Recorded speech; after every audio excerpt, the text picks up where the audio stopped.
Добрый вечер. В эфире региональные вести. В студии Лариса Шамаева. В начале главных тем. Школа мужества. Призывников ждет 1 год службы, где они научатся не только военному делу, но также и воспитают в себе дисциплину. В Грозном торжественно проводили на военную службу призывников.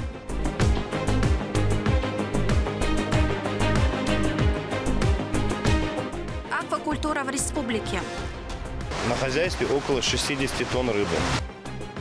Рыбное хозяйство в Итумкале наращивает темпы развития.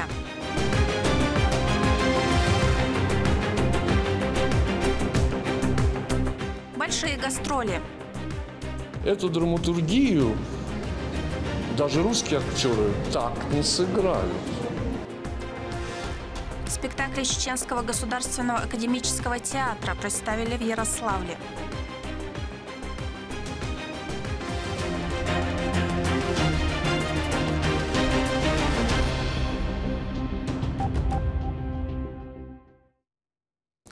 Рамзан Кадыров в очередной раз поделился последними событиями зоны проведения специальной военной операции в своем телеграм-канале.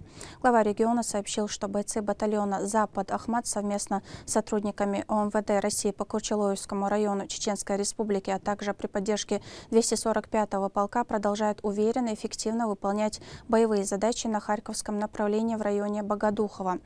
В результате грамотных и слаженных действий операторов БПЛА в зоне ответственных наших подразделений удалось нанести значительный урон живой силе и укреплением противника, нарушив его линии снабжения и оборонительные позиции.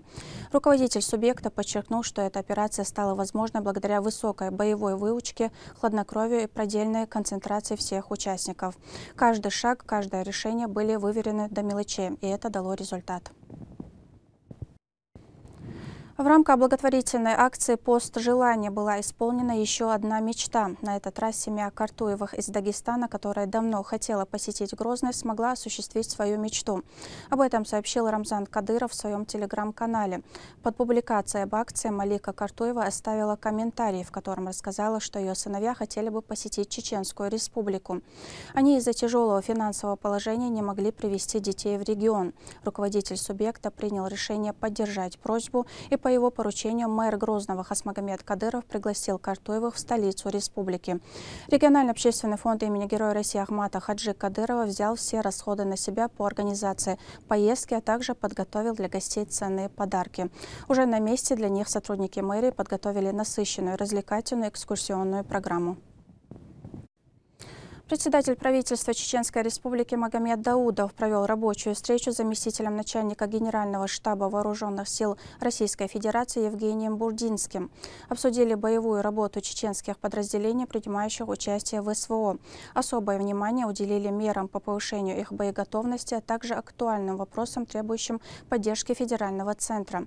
В ходе беседы Магомед Даудов подчеркнул, что подразделения, формируемые в регионе, чувствуют поддержку со стороны Министерства обороны России, руководства республики и регионального общественного фонда имени Героя России Ахмата Хаджи Кадырова, что положительно отражается на их боеспособности.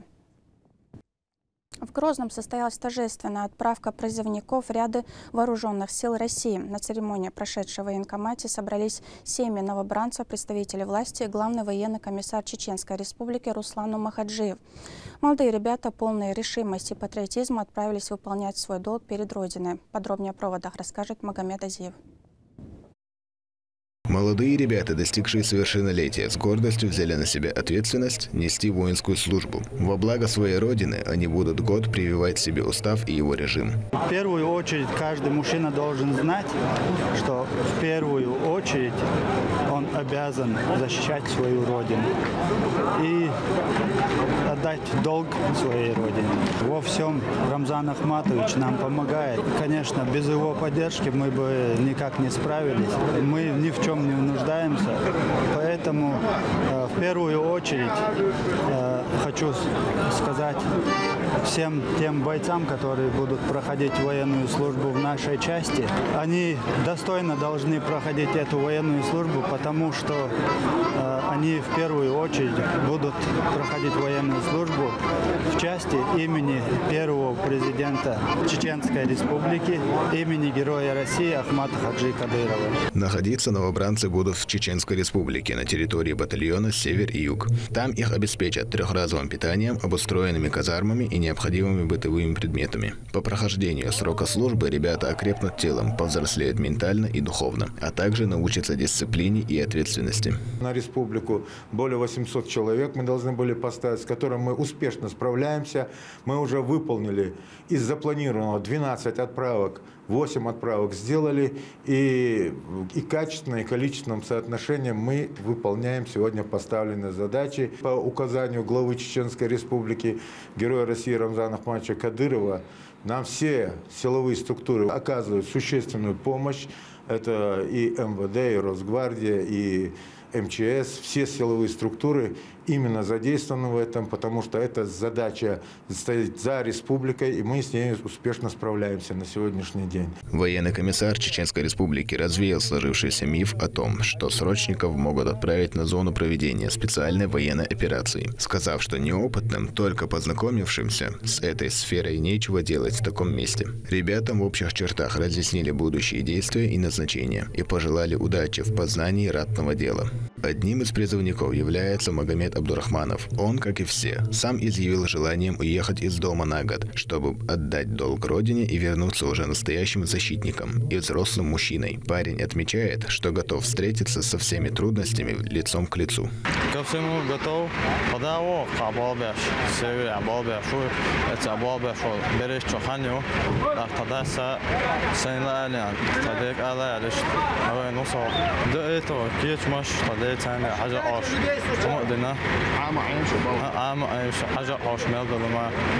Чтобы помочь молодым чуть взбодриться и развеяться, до их отправки на территории комиссариата начали ловзарк. Под национальную музыку ребята с большим удовольствием начали танцевать. После ребят погрузили на специально отведенные автобусы и увезли в военную часть. Призывников ждет 1 год службы, где они научатся не только военному делу, но также и воспитают в себе дисциплину, которая так необходима подрастающим поколениям. Служба сформирует из них уже окрепших и взрослых мужчин, которые будут справляться со всеми трудностями на жизненном пути. Магомед Азиев, Ислам Ибрагимов, Адам Юнусов. Вести, Чеченская Республика. Реализацию регионального проекта по повышению финансовой доступности обсудили в Грозном. В совещании приняли участие министр финансов Чеченской Республики Султан Тагаев, начальник Южного главного управления Банка России Евгения Беренц и директор по развитию продуктов, цифровых и технологических сервисов платежной системы МИР Мария Точилова. В ходе встречи стороны обсудили возможности проекта «Карта жителя региона», который реализуется на базе платежной системы. Этот многофункциональный инструмент, способный одновременно служить средством для оплаты товаров и услуг, проездом в общественном транспорте, пропуском в учебном заведении. И на этом его возможности не ограничиваются. Собравшиеся затронули также вопрос повышения уровня финансовой грамотности жителей региона.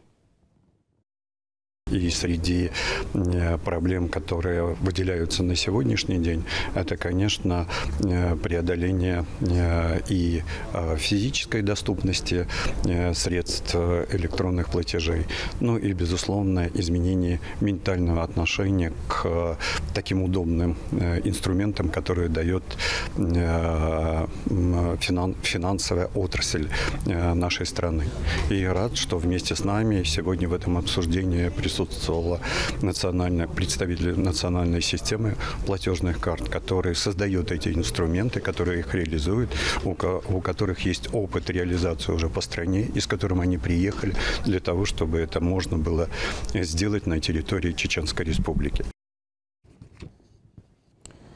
Работодатели могут компенсировать расходы на рабочие места для людей с ограниченными возможностями здоровья. Социальный фонд выделяет российским компаниям субсидии на возмещение затрат по созданию и оборудованию рабочих мест для трудоустройства людей с ОВС. С правилами компенсации нас познакомит наш корреспондент.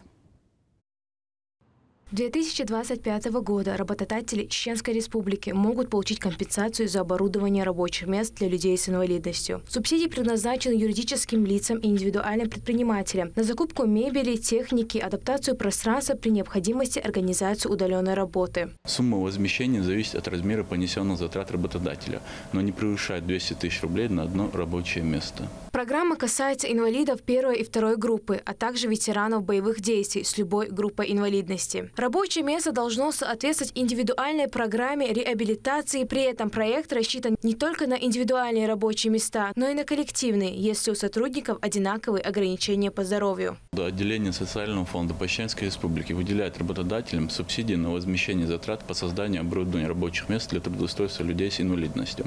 Чтобы получить выплату, наниматель должен официально трудоустроить инвалида или ветерана боевых действий, обеспечить рабочее место минимум на 9 месяцев, а после подать заявление в службу занятости в течение 90 календарных дней, предоставив документы, подтверждающие затраты. При соблюдении всех условий заявление передается в отделение социального фонда по Чеченской Республике, которое принимает решение о включении работодателя в реестр получателей компенсаций.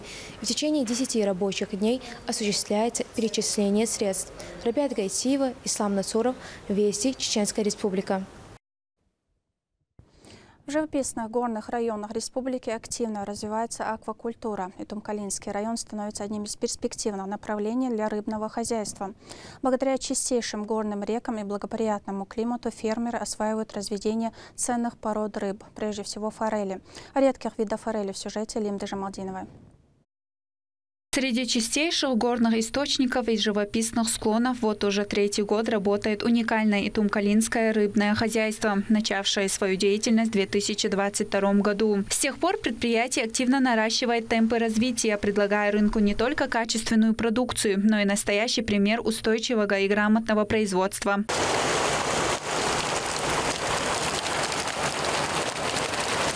Главный двигатель хозяйства – Беслан Батаев, молодой, но уже опытный рыбовод, посвятивший этому делу 3 года. Его подход к выращиванию рыбы отличается вниманием каждой детали – от подбора кормов до контроля за состоянием водоемов.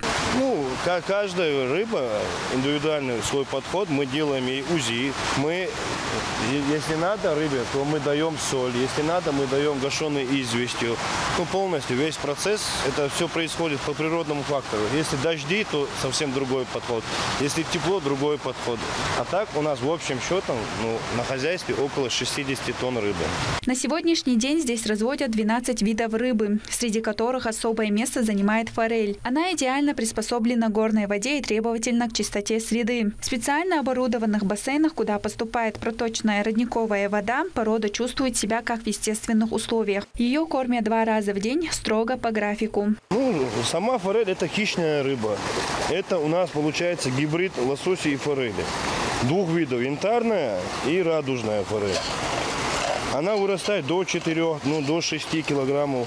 Среди редких обитателей бассейнов альбинос осетрон – редкий подвид, отличающийся белоснежным окрасом и высокой рыночной стоимостью. В основном предприятие занимается производством черной икры – деликатеса, который традиционно считается визитной карточкой элитной гастрономии. Ее добыча осуществляется с учетом бережного отношения к этим водным обитателям. Рыбу отлавливают из уличного бассейна и переносят в помещение, где проводят УЗИ.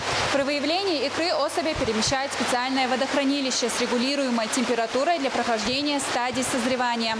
После завершения этого процесса производится отбор икры.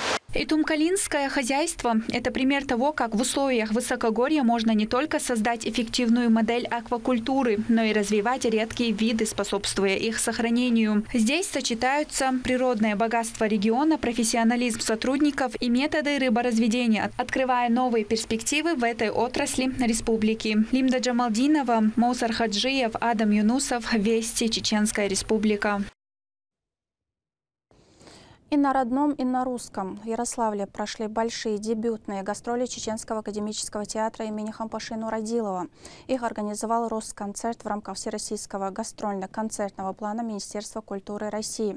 В программу вошли 3 спектакля. Артисты познакомят ярославских зрителей с чеченским театральным искусством. Как ярославцы знакомились с творчеством национальных коллективов, расскажет Рамзан Абоев.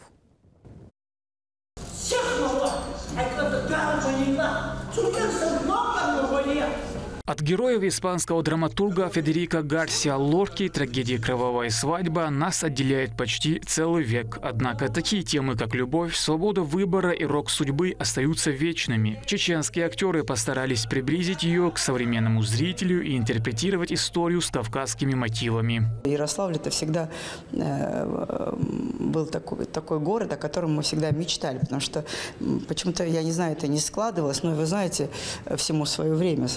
Так сказал Всевышний: всему свое время, свой час, своя минута, своя секунда. Значит, это время пришло сейчас. И самое интересное, в тот год, когда город Грозный объявлен культурной столицей России, и в тот год, когда Первому академическому российскому театру имени Волкова исполняется 275 лет. Так что все случайности не случайны. Спектакль «Кровавая свадьба» в постановке Романа Мархоля, он вошел в лонг-лист «Золотой маски» этого года. Спектакль «В горы за тобой», посвященный юбилею Великой Победы. Он титулованный тоже спектакль, он стал лучшим спектаклем фестиваля «Южная сцена». Спектакль «Выше гор» был лучшим спектаклем и есть фестиваля «Сцена без границ». Мы часто гастролируем с этими спектаклями. Они абсолютно разные, разножанровые. Сегодня мы показываем трагедию, завтра показываем военную драму, послезавтра показываем эпическую драму о наших чеченских традициях, наш эпос. Это тоже все это очень интересно. Можно сказать, что «Выше гор» по пьесе Мусы Ахмадова является визитной карточкой чеченского театра. На сцене Российского академического театра драмы имени Федора Волкова впервые за его 275-летнюю историю звучит чеченская речь. Это стало возможным благодаря гастролям Чеченского академического театра имени Ханбаши Нурадилова в Ярославле. В одной из главных ролей спектакля заслуженная артистка России Ольга Кабо. У меня замечательные коллеги, чеченские артисты, у которых, конечно, другая культура, они по-другому общаются, там мужчины с женщиной. Это какая-то такая очень тонкая грань взаимопонимания, тонкая грань такого деликатного отношения друг к другу, уважения друг к другу. И, конечно, в чеченском мире женщины всегда на пьедестале. Я долго думала о том, что, будучи россиянкой, приехав туда, я вдруг задумалась о том, кто такая женщина, кто такой мужчина, как мы можем соединить наши пути, живя в уважении друг к другу. То есть они мне открыли на многие вещи глаза. В рамках гастроли ярославским зрителям также представили постановки «Выше гор» и «В горы за тобой». Все спектакли шли на чеченском языке с синхронным переводом на русский. Однако сюжет здесь понятен и без слов. Игра актеров передавала весь спектр эмоций. Режиссером выступил заслуженный деятель искусства Чеченской Республики Роман Мархоля. Эту драматургию даже русские актеры так не сыграют. Не сыграют, потому что там есть совершенно какой-то резонанс с их культурой, как ни странно. Это же каждый раз перевод. И мы делали этот период и понимали, что чеченские традиции гораздо более близки испанским, чем русские. И поэтому интересен вот этот был ход напрямую к испанской культуре. И вот этот народный пласт, он во многом похож. Дебют чеченского театра на ярославской сцене стал настоящим триумфом, вызвал бурные овации и оставив незабываемые впечатления у публики. В ответном визите с 18 по 20 июня театр драмы имени Федора Волкова представит сразу 3 своих спектакля в Грозном. Рамзан Абуев, Магомед Ахматов, Вести, Чеченская Республика. В Чеченском государственном драматическом театре имени Лермонтова прошел показ пронзительного спектакля «Письма из прошлого», посвященный памяти жертв войн и репрессий. Постановка, основанная на реальных историях, письмах и воспоминаниях, тронула сердца зрителей, напомнив о важности сохранения исторической памяти. Это не просто спектакль, а диалог между поколениями, напоминание о том, что история жива, пока мы ее помним. На показе побывала Эльвира Межидова. В Государственном русском драматическом театре имени Лермонтова состоялся показ спектакля «Письма из настоящего», поставленного Ахмедом Хамзатовым по одноименной пьесе Зареты Осмаевой. Написанная специально к 80-летию Победы в Великой Отечественной войне, пьеса призывает задуматься о значении памяти и наследия. Сегодня постановку смогли посмотреть старшеклассники из Донецкой республики, которые в данный момент проводят свои каникулы в Чеченской республике. Главный вопрос вот для меня, как автора этой пьесы, главный вопрос, который я задаю себе, зрителям, каждому, что останется после нас? Какой след мы оставляем в этой жизни? Спектакль о трепетном отношении к прошлому. Спектакль рассказывает трогательную историю, в которой переплетаются прошлое и настоящее. Главные герои приобретают дом, в котором находят фронтовые письма солдата Ивана Сафонова, погибшего под Сталинградом. Эти письма наполнены любовью к матери и надеждой на возвращение. Однако на дом претендуют застройщики, намереваясь построить на его месте мусороперерабатывающий завод. Пьеса поднимает важные философские и нравственные вопросы. Спектакль о любви к родине. Родина – это не что-то абстрактное, такое на карте обведенное красной линией. Родина – это ручей. Родина – это дерево в твоем саду. Родина – это дом, даже если он заброшенный. Родина – это такое очень… Да, эти письма – это родина. Пронизанный нежной и трогательной любовью к семейным ценностям через переплетение прошлого и настоящего, спектакль напоминает нам о важности самопознания и стремления к лучшему «я», и вряд ли оставит равнодушным хотя бы одного зрителя. Спектакль мне очень понравился, актеры сыграли очень хорошо, представление было очень душевным. Я прям прочувствовала вот эту вот атмосферу деревни, давно не была. Прошлое, оно с нами должно быть всегда, и мы должны помнить наших героев и что они для нас сделали. В современном мире, где материальные блага часто превалируют над духовными, вопрос поиска смысла жизни и внутреннего преображения остается особенно острым. Эльвира Межидова, Джабраил Хаджиев, Магомед Ахматов. Вести, Чеченская республика. В Республиканском образовательном центре «Квант» состоялась родительская конференция на тему «Будущее наших детей. Как помочь и не навредить». Участники обсуждали ключевые аспекты профессионального самоопределения детей, как поддержать их без давления, но с максимальной пользой. Особое внимание уделили родительской поддержке, развитию эмоциональной грамотности, эффективным стратегиям помощи в преодолении тревожности и напряжения. Спикеры поделились личным опытом профессиональных трансформаций, подчеркнув значимость гибкости, готовности к переобучению и способности адаптировать прошлый опыт к новым реалиям.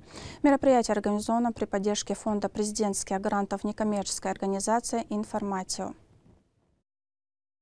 Есть дополнительное образование, которое на самом деле в нашей стране и в нашем конкретном регионе очень хорошо развито. И вот у нас лето, летние каникулы. И вместо того, чтобы детей оставлять дома наедине просто с телефоном и с интернетом, я бы родителям посоветовал воспользоваться вот этими возможностями, которые есть вот на площадке образовательного комплекса «Квант». Прямо сейчас проходит замечательный летний лагерь, где есть очень много разных направлений, в которых ребенок себя может попробовать. Мэрия города Грозного совместно с представителями Главного управления МЧС провела проверку готовности пляжей к открытию купального сезона. На сегодняшний день в регионе функционируют только 2 организованных места для купания. Оба они расположены на территории комплекса Грозненское море. Это женский и мужской пляжи Чернореческого водохранилища. Сегодня совместно с представителем Главного управления МЧС нами проведена проверка готовности пляжей на Грозненском море к открытию купального сезона. По распоряжению мэрии города Грозного открывается с 10 июня. График работы пляжей у нас обозначен с 9 до 20:00 ежедневно. МЧС предупреждает, что купание в неорганизованных местах опасно для жизни. Риски можно снизить, лишь строго соблюдая правила безопасности и не игнорируя знаки о запрете купания. Чемпионат Чеченской Республики по футболу вступил в решающую фазу. Начались матчи 3-го тура, где команды борются за лидерство в турнирной таблице. 2 команды и настоящая футбольная битва. Чем завершился матч, расскажет Медина Мударова. В чемпионате Чеченской Республики по футболу стартовал третий тур. Представители Федерации футбола Республики регулярно посещают матчи, тщательно контролируют порядок на полях и соблюдение всех правил соревнований.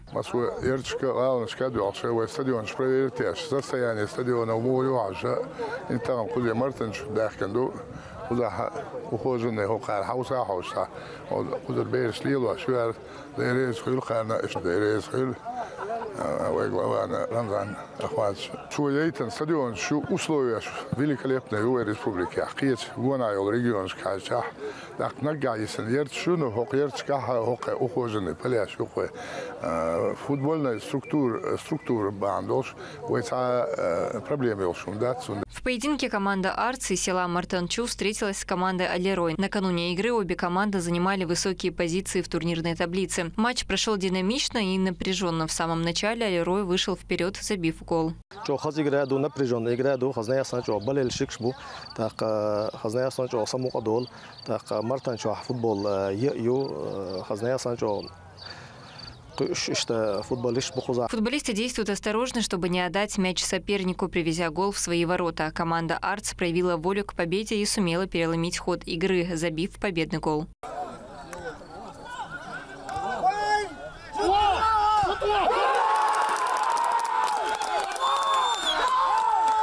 Команда из Мартанчу выиграла со счетом 2-1. Эта победа позволила игрокам укрепить свои позиции в чемпионате и продолжить борьбу за лидерство. Медина Мударова, Лёма Мандеев, Магомед Бараханов. Вести, Чеченская Республика.